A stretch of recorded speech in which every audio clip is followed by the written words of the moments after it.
আসসালামু আলাইকুম। আপনি খুব ভালো মাপের একজন ডাক্তার। অনেক দূর থেকে আপনার কাছে মানুষ চলে আসে ট্রিটমেন্টের জন্য। খুব ভালো ট্রিটমেন্ট দেন আল্লাহর ইচ্ছায়।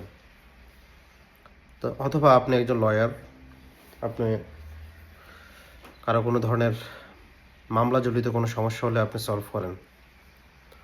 আপনি রাষ্ট্রের খুব অনেক বড় একজন দায়িত্বশীল। আপনার কথায় অনেকে উঠে বসে। আপনি খুব সুন্দর ডিরেকশন দিতে পারেন। প্রবলেম আসলে আপনি সেটা সলভ করেন। আপনার সামাজিক অবস্থান, মর্যাদা খুব বেশি। হাই সোসাইটিতে আপনার অবস্থান। আপনার ফেস ভিউ অনেক ভালো। তো আপনার মতো এমন একজন মানুষ যদি আল্লাহ সুবহানাহু ওয়া তাআলার কাছে প্রিয় না হন, আল্লাহ সুবহানাহু ওয়া তাআলার কাছে যদি গ্রহণযোগ্যতা আপনার না থাকে, তাহলে আপনি তুচ্ছ মানুষ। আপনি এত সময় ওভার করছেন, এত সাকসেস আপনার লাইফে, কিন্তু আপনি কোরআন পড়তে পারেন না। আপনার পুরো জীবনটাই বৃথা।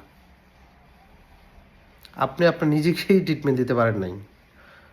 আপনি আপনার নিজেকেই সার্ভিস দিতে পারেন নাই। তাহলে আপনি বৃথা। অতএব কোরআন শিখেন।